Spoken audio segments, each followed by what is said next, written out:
18वीं शताब्दी की दुनिया में 3 बड़े साम्राज्य थे।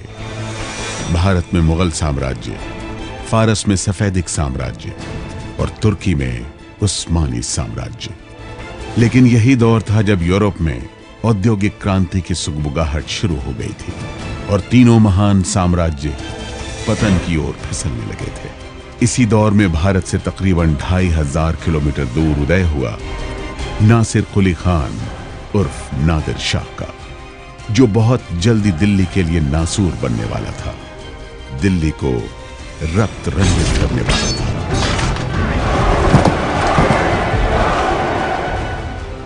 नादिर शाह एक बहुत ही विचित्र व्यक्ति था।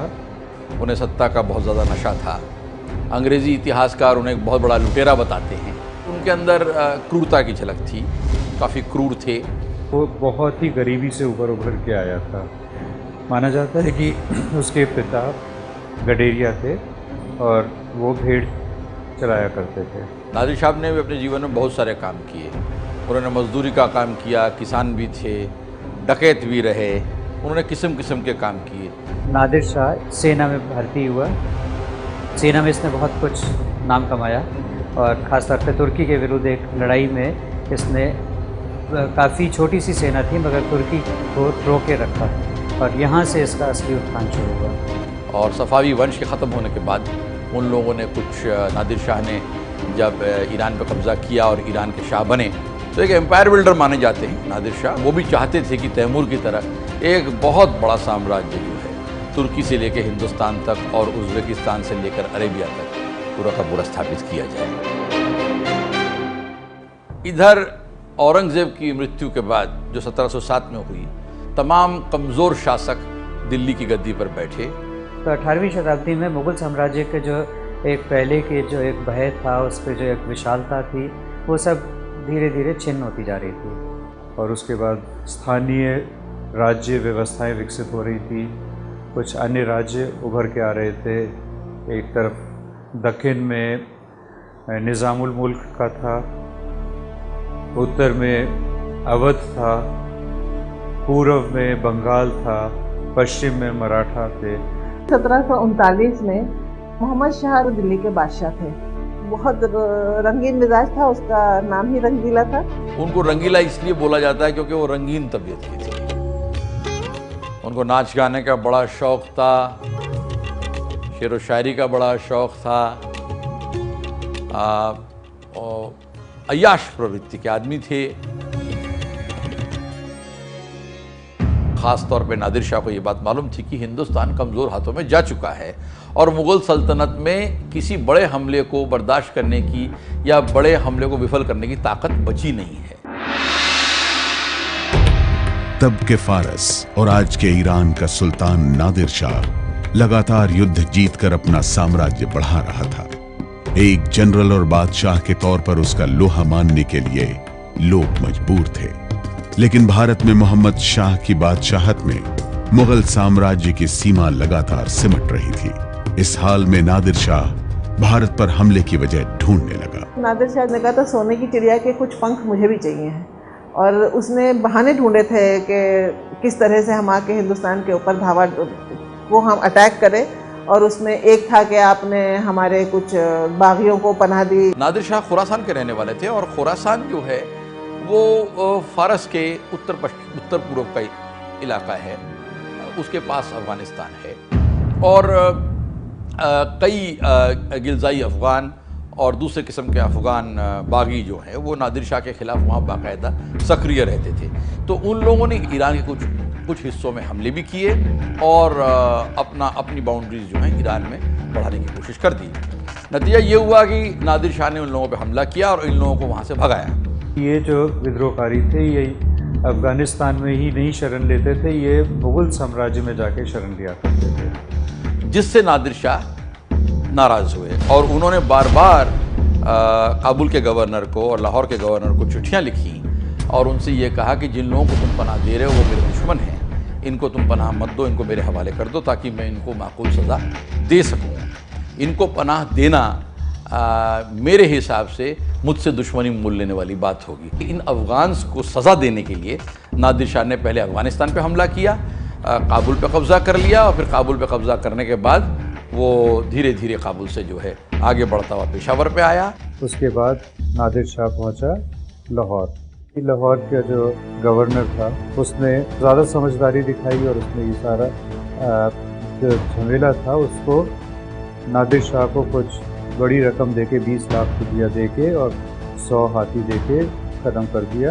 और नादिर शाह ने वहाँ पे कत्लेआम नहीं किया, लूटमार नहीं की।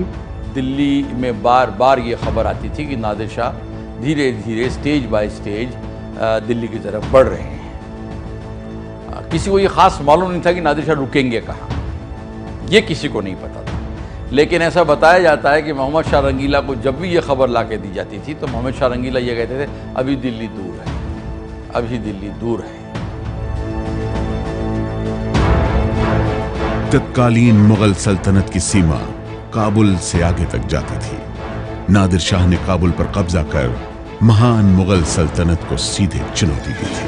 1526 में बाबर ने भारत पर हमला कर मुगल सल्तनत को कायम किया था। उसके 213 साल बाद पश्चिम से कोई हमलावर पहली बार दिल्ली की तरफ बढ़ रहा था।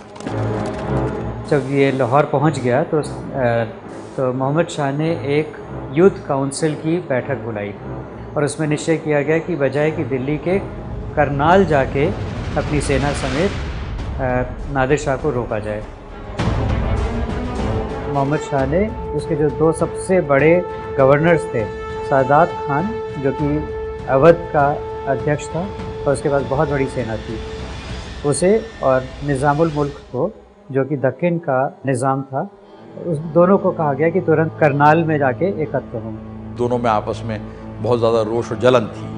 तो क्योंकि इन दोनों में आपस में फूट थी और एक दूसरे के they did not see eye to eye with each other, तो मुग़ल रैंक्स में डिवीज़न बहुत था, मुग़ल रैंक्स में यूनिटी नहीं थी। सादत खान खुद निज़ामुल मुल्क बनना चाहते थे, मतलब बेसिकली सादत खान चाहते कि बुरहान मुल्क का खिताब जो है और कमांडर का खिताब उनके हाथ में आ जाए, उनको दिया जाए, तो उनकी निज़ामुल मुल्क से बनती नहीं थी। और उस वक्त नादिर शाह लाहौर को फतह करने के बाद वो धीरे धीरे जिसे हम लोग ग्रैंड ट्रंक रोड बोलते हैं, जीटी रोड, जिसको आज हम लोग जीटी करनाल रोड बोलते हैं, उस सड़क के रास्ते, उसी सड़क पे वो जो है दक्षिण की तरफ आने शुरू हो गई, दिल्ली की तरफ, और धीरे धीरे अम्बाला से होते हुए वो करनाल के पास पहुँचे जहाँ मुग़ल फौज उनका इंतज़ार कर रही थी। नादिर शाह की सेना पहुँची तो उस समय तक सादात खान वहाँ पहुँचा ही नहीं था। निज़ामुल मुल्क अपनी सेना लेके पहुँच गया था। मोहम्मद शाह रंगीला के पास 300 से ज़्यादा बंदूकें, भारी भारी तोपें इनके पास थीं। 2.5-3 लाख की बहुत बड़ी सेना थी, जिसमें कई किस्म के लोग थे। भाड़े के सैनिक भी थे, जिसमें दूर दराज से आए कैप्टन के सैनिक भी थे, लेकिन जो इनके सबसे काबिल जनरल थे वो थे सादत खान। और सादत खान बाद में इनके पास अपनी 30,000 की सेना लेकर पहुँचे। युद्ध 24 फरवरी 1739 को आरंभ हुआ था। सादात खान की सेना 23 फरवरी की रात में पहुंची और वो सैनिक इतने थके हुए थे, वो पूरी सेना नहीं थी, उसके 30,000 सैनिक तो पानीपत और करनाल के बीच के रास्ते में ही पहुंचे थे। जब सादत खान 30,000 की सेना लेकर इनके पास पहुंच रहे थे, नादिर शाह ने अपना खेल खेला। सादात खान अपना पहुंचने के बाद सम्राट के सामने अपने को हाजिर करने के लिए पहुंचा तो पीछे से नादिर शाह ने अपनी एक टुकड़ी सादत खान के जो कैंप फॉलोअर्स थे, जो बैगेज ट्रेन था जिसको हम लोग बुंगे बोलते हैं, उनको लूटने के लिए एक टुकड़ी भेजी, जो सही मायने में डाइवर्जनरी टैक्टिक था। जब सादत खान को ये लगा कि मेरी बैगेज ट्रेन लूट रही है, तो सादत खान ने अपने आप को वापस मोड़ा, अपने ट्रूप्स को वापस मोड़ा और बैगेज ट्रेन की तरफ बढ़ने लगे। सादात खान पीछा करते हुए बहुत आगे निकल गया और उसका और मुग़ल सेनाओं का संबंध टूट गया। सादात खान पूरी तरह युद्ध नहीं लड़ सकता था। ये घटना 23 फरवरी 1739 की रात की है। इसके अगले ही दिन यानी 24 फरवरी 1739 को युद्ध का ऐलान हो गया। दिल्ली से तकरीबन 75 मील दूर करनाल में मुगल साम्राज्य के भविष्य का फैसला होने जा रहा था। नादिर शाह की जीत की इबारत मुगल सेना के 2 बड़े सरदारों की कलह ने जंग से पहले ही लिख दी थी। सादत खान और निज़ामुल मुल्क ने एक दूसरे को मिटा देने की ख्वाहिश पाल रखी थी। दोपहर 1 बजे युद्ध का बिगुल बजा। सादत खान हड़बड़ी में नादिर शाह की सेना से जा भिड़ा। नादिर शाह के बंदूकधारियों ने सादत खान की सेना पर जोरदार हमला बोला। सादत खान के हाथी पर उन्माद सवार हो गया और वो पागल होकर नादिर शाह के खेमे में जा घुसा। घायल सादत खान को बंदी बना लिया गया। इसी बीच गोली लगने से मुगल सेनापति खान दुरान भी बुरी तरह से घायल हो गया। बाबर ने पानीपत की पहली लड़ाई में महज 6 घंटे में जीत हासिल की थी। लगभग 213 साल पहले बाबर की इसी जीत ने हिंदुस्तान में मुगल साम्राज्य की नींव रखी। उसी पानीपत से लगभग 35 किलोमीटर दूर करनाल में बाबर के वंशज मोहम्मद शाह रंगीला ने सिर्फ 3 घंटे में लुटेरे नादिर शाह के सामने घुटने टेक दिए। हारे हुए मुगलों की तरफ से निजामुल मुल्क नादिर शाह के पास पहुंचा, इस उम्मीद के साथ कि नादिर शाह 50 लाख रुपए और कुछ हीरे जवाहरात लेकर वापस ईरान लौट जाएगा। नादिर शाह को प्रस्ताव दिया गया युद्ध समाप्त करने के लिए कि वो 50 लाख ले ले और कुछ और उपहार दे दे, कुछ उनको हाथी और घोड़े दिए जाए और उसके बाद वो वापस चले जाएं, जिसके लिए नादिर शाह तैयार था। लेकिन अभी दिल्ली की आबरू लूटी जानी बाकी थी। दिल्ली की इस लूट की इबारत किसी और ने नहीं बल्कि खुद मुगलों ने ही लिखी थी, कहीं अपनी बेवकूफी से तो कहीं आपसी रंजिश से। लेकिन उसके अंजाम का अंदाजा किसी को नहीं था।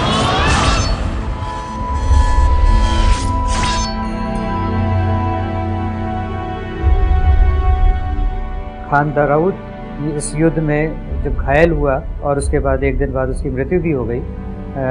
निजामुल मुल्क और सादात खान दोनों ही मीर बख्श की गद्दी हथियाना चाहते थे, तो इन दोनों को उम्मीद थी कि उनको बनाया जाएगा और मोहम्मद शाह ने निजामुल मुल्क को मीर बख्श बनाया बजाय कि सादात खान को। और नतीजा ये हुआ कि सादात खान ने चोरी छुपे जाके नादिर शाह को सारी शर्तें बदलने के लिए कहा। नादिर शाह का जो दिमाग है उसको फेरने में सादत खान ने बहुत अहम भूमिका अदा की कि आप दिल्ली चलिए, मोहम्मद शाह आपके ख़िलाफ़ साजिश कर रहे हैं, यहाँ ऐसे बहुत सारे लोग हैं जो आपके ख़िलाफ़ साजिश कर रहे हैं, दिल्ली चलिए, वहाँ बहुत सारी धन दौलत है, वहाँ बहुत सारी हीरे जवाहरात। नादिर शाह को सादत खान की बातें समझ आ गई। उसने तुरंत एक नई चाल चली। नादिर शाह ने हारे हुए मुगल बादशाह मोहम्मद शाह रंगीला को अपने कैंप में बुलाया। मोहम्मद शाह रंगीला बिना सोचे समझे अपने कुछ अंगरक्षकों के साथ नादिर शाह के कैंप में जा पहुंचा। मोहम्मद शाह रंगीला गया तो था अपनी मर्जी से, लेकिन लौट नहीं पाया। नादिर शाह ने उसे अपने यहां नजरबंद कर लिया और कई शर्तों के साथ दिल्ली रवानगी का फैसला लिया। 20 करोड़ रुपये तुरंत वहाँ दे। फिर ये मांग बढ़ के 50 करोड़ हुई, जिसमें कहा कि 20 करोड़ यहाँ दिए जाएंगे, बाकी 30 करोड़ 10-10 करोड़ के इंस्टॉलमेंट में अलग अलग जगह पे पहुँचाए जाए। मुग़ल सम्राट ये देने के लिए तैयार नहीं था क्योंकि उसके पास इतना धन एकदम से निकालना मुश्किल था। कुछ समय के बाद इन लोगों ने निश्चय किया कि ये अब दिल्ली जाएंगे। उसके बाद फिर वो दिल्ली की तरफ आते हैं। जब दिल्ली से निकले थे तो मोहम्मद शाह जो थे वो दिल्ली के बादशाह थे, लेकिन जब दिल्ली में वो वापस आए हैं तो नादिर शाह बादशाह थे। और शालीमार बाग जो आज के दिन दिल्ली यूनिवर्सिटी के कैंपस के आगे है था, वो आके शालीमार बाग में रुक गया और मोहम्मद शाह जो है वो सर झुकाए हुए किले में दाखिल हुए। उन्होंने मोहम्मद शाह रंगीला को अंडर गार्ड मोहम्मद शाह रंगीला को दिल्ली भेजा वहाँ से कि आप पहले शहर में जाइए और जा कर के हमारे इस्तकबाल का माकूल इंतज़ाम कीजिए। दूसरे दिन शालीमार बाग से लेके लाल किले तक जो इनके सिपाही थे, नादिर शाह के जो ईरानी सिपाही थे, उन्होंने रास्ते भर जो उनकी घुड़सवार थे, उन्होंने दोनों तरफ रास्ते के वो खड़े हुए थे। ये डर भी था ना कि अगर सीधा वो आ जाएंगे तो कहीं ऐसा ना हो कि दिल्ली में बगावत हो जाए। 20 मार्च के आसपास वो दिल्ली के अंदर आए और आने के बाद उनको जो है वहाँ लाल किले में ठहराया गया। किले के अंदर जितने ये बादशाह थे उनके अपने महल हुआ करते थे। उस महल के अंदर सिर्फ या तो बादशाह और या उनकी जो बेगमात थी और नौकर और नहीं तो ख्वाजा सरा जो यूनक्स होते थे उन्हीं को इजाज़त थी आने की। तो बादशाह ने अपना जो महल था वो उनको दिया नादिर शाह को। और अगले दिन जब स्वागत समारोह किया गया तो उसकी चाबी पूरी की पूरी खजाने की नादिर शाह को दे दी गई। पिछले करीब 300 साल से जो खजाना इकट्ठा किया गया था वो अब किसी विदेशी के हाथ में सौंप दिया गया। नादिर शाह जब आया है बादशाह बन के तो उसके नाम पे खुतबे पढ़े गए मस्जिद में, जामा मस्जिद में उसका नाम का खुतबा पढ़ा गया ईद उल अज़हा मतलब बकरीद की नमाज के बाद, क्योंकि बकरीद थी उस वक़्त। और उसके बाद 2 महीने तक उसी के सिक्के चले जब तक कि वो दिल्ली रहा। जब नादिर शाह की फ़ौज दिल्ली में आई तो दिल्ली में रसद सामान की कमी हो गई थी, जिसकी वजह से दाम बढ़ने शुरू हो गए। लिहाजा सुनने में आया है कि उस वक्त दिल्ली में महंगाई बहुत ज़्यादा हो गई जब नादिर शाह दिल्ली पहुँचे। और नादिर शाह के जो फौजी थे, नादिर शाह के जो सिपाही थे, उन लोगों का मन था कि वो सामान को सस्ते में खरीदें। नादिर शाह के सैनिकों ने आदेश दिया था कोतवाल के माध्यम से कि जितने भी व्यापारी हैं वो दाम नहीं बढ़ा सकते और लोगों के आने जाने के ऊपर रोक लगाई गई थी। तो पहाड़गंज में बहुत बड़ा बाज़ार था, बहुत बड़ा गंज था, जहाँ नादिर शाह के कुछ सिपाही सामान वगैरह ख़रीदने गए थे तो उनको वहाँ सामान बहुत ज़्यादा महंगा लगा, जिसकी वजह से कुछ उनमें नोक-झोंक हुई और शायद कुछ सिपाहियों पे कुछ व्यापारियों ने हमला किया और कुछ बाज़ार के जो क्राउड्स होते हैं, बाज़ार में जो लोग खड़े थे, उन लोगों के हाथों नादिर शाह के कुछ सिपाही मारे गए। दूसरी कहानी ये भी है कि नादिर शाह जब दिल्ली में दाखिल हुए तो उस वक्त उनके दाखिल होने के थोड़े ही घंटों बाद दिल्ली में एक अफवाह उड़ाई गई कि नादिर शाह का कत्ल कर दिया गया है। तो इस अफवाह के बाद ऐसा बताया जाता है कि कुछ बाज़ारों में नादिर शाह के 200-400 सिपाहियों को दिल्ली के लोगों ने मौत के घाट उतार दिया। ये बात रात में पता चल गई नादिर शाह को। नादिर शाह को फिर भी कहते हैं यकीन नहीं आया। दूसरे दिन उसने अपने सिपाहियों को बुलाया और 7 बजे सुबह वो निकला देखने के लिए शहर में कि क्या हो रहा है। तो उर्दू बाज़ार और चांदनी चौक के बीच में एक मस्जिद थी जिसका नाम था रोशनुद्दौला मस्जिद। बहुत ही खूबसूरत थी उसमें, क्योंकि सुनहरी केसिंग लगी हुई थी उसकी गुंबदों पे, डोम्स के ऊपर, तो वो सुनहरी मस्जिद भी कहलाती थी। जब नादिर शाह निकले हैं महल से तो बहुत दूर का रास्ता तो था नहीं, वो वहाँ पहुँचे। उस वक्त नादिर शाह पे किसी ने गोली चलाई। नादिर शाह पे जो गोली चलाई गई वो नादिर शाह को तो लगी नहीं, लेकिन नादिर शाह के उनके साथ उनके एक सिपाही या कमांडर थे, उनको गोली लगी, वो मारे गए उसमें। बस फिर तो क्या था, खून चढ़ गया इनको। ये सीढ़ियों पे चढ़े और सीढ़ियों पे से चढ़ के आंगन में पहुंचे तो उन्होंने अपनी तलवार जो थी अपने म्यान से निकाल कर उसको खड़ी कर दी। जब तलवार को म्यान से निकाल के चमकाया जाता है धूप में, तो उसका मतलब फौज को इजाज़त दे दी जाती है कि अब आप कोई कायदा कानून नहीं मानेंगे और कत्लेआम करेंगे, लूटपाट करेंगे, और जब तक ये तलवार म्यान में वापस नहीं जाएगी तब तक कत्लेआम चलता रहेगा। ये कत्लेआम फैलता ही गया है। चांदनी चौक का जो पूरा इलाका है जहाँ पे ये दरीबा है, उसके बाद वहाँ से फिर पीछे चौड़ी बाज़ार, जामा मस्जिद होते हुए दिल्ली दरवाज़ा जो आज है उससे लेके बाहर पहाड़गंज तक ये फैला। जहाँ जितने लोग मिले उन्होंने मारे, जो भाग सके वो भाग गए। तो ज़्यादा कत्लेआम जो हुआ बड़े बड़े बाज़ारों में हुआ, जहाँ लोग निकले हुए थे ख़रीद फरोख्त के लिए, दिन का सामान लेने के लिए, जहाँ उनको लोग मिले, जहाँ दुकानदार मिले, जहाँ उन्हें व्यापारी मिले, जहाँ मालदार लोग मिले। 30,000 से लेकर करीब 1 लाख तक लोग मारे गए। इसमें मर्द, औरतें, बच्चे सभी। यहाँ तक कि कहते हैं कि 4 लाख व्यक्तियों को मारा गया था इस दौरान, इन 6 घंटे में, जो संभव नहीं प्रतीत होता उस समय के हिसाब से। संभवतः 1 लाख या उससे ऊपर भी हो सकता है। एक डच चश्मदीद मैथ्यूज वान लिप्साई ने रोंगटे खड़े कर देने वाले इस कत्लेआम को इस तरह दर्ज किया। ईरानी जानवरों की तरह बर्ताव कर रहे थे।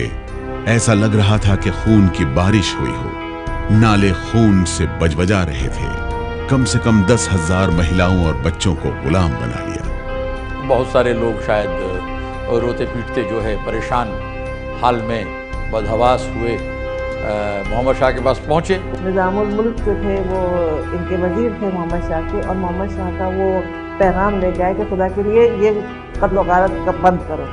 और उन्होंने उनसे रहम की भीख मांगी और याचना की कि दिल्ली के लोगों को बख्श दिया जाए, और वो उन्होंने ये भी कहा कि आप दिल्ली के लोगों को बख्श दीजिए, आपको जो धन दौलत, जो पैसे, जो सोना चांदी, जो रकम आपको चाहिए, वो रकम मैं आपको देने को तैयार हूँ। और उस वक्त फिर इन्होंने अपनी तलवार जो है वो अंदर करी और कत्लो गारत बंद हुआ। नादिर शाह ने कत्लेआम रोकने के साथ एक शर्त रखी।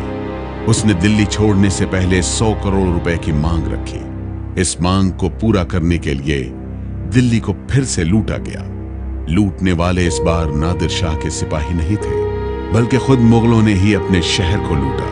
शहर को लूटकर मुगलों ने नादिर शाह की शर्तें पूरी की। हवेलियों में गए और हवेलियों में जो बोर्ड्स थे, जो लकड़ी के तख्ते थे, तहखानों में तख्ते थे, उन सबको हटाया गया, क्योंकि ये माना जाता था कि लोग अपने तहखानों में धन छुपाते हैं। तो वो सब तोड़े गए, लूटा गया। 57 दिन बिताने के बाद नादिर शाह ने 16 मई 1739 को दिल्ली को छोड़ दिया। नादिर शाह वापसी में मुगलों की 8 पीढ़ियों की अकूत संपत्ति और खजाना लेकर जा रहा था। उसका सबसे बड़ा इनाम तख्त ताऊस था, जिसमें कोहिनूर और तिमूर माणिक के जड़े हुए थे। लूट का सामान 700 हाथी, 4000 ऊंट और 12000 घोड़ों से खींची जा रही अलग अलग गाड़ियों पर लदा था। इतना खजाना लूट के लेके गए हैं कि 3 साल तक उसने टैक्सेस नहीं लिए अपने ईरान जाके वापस।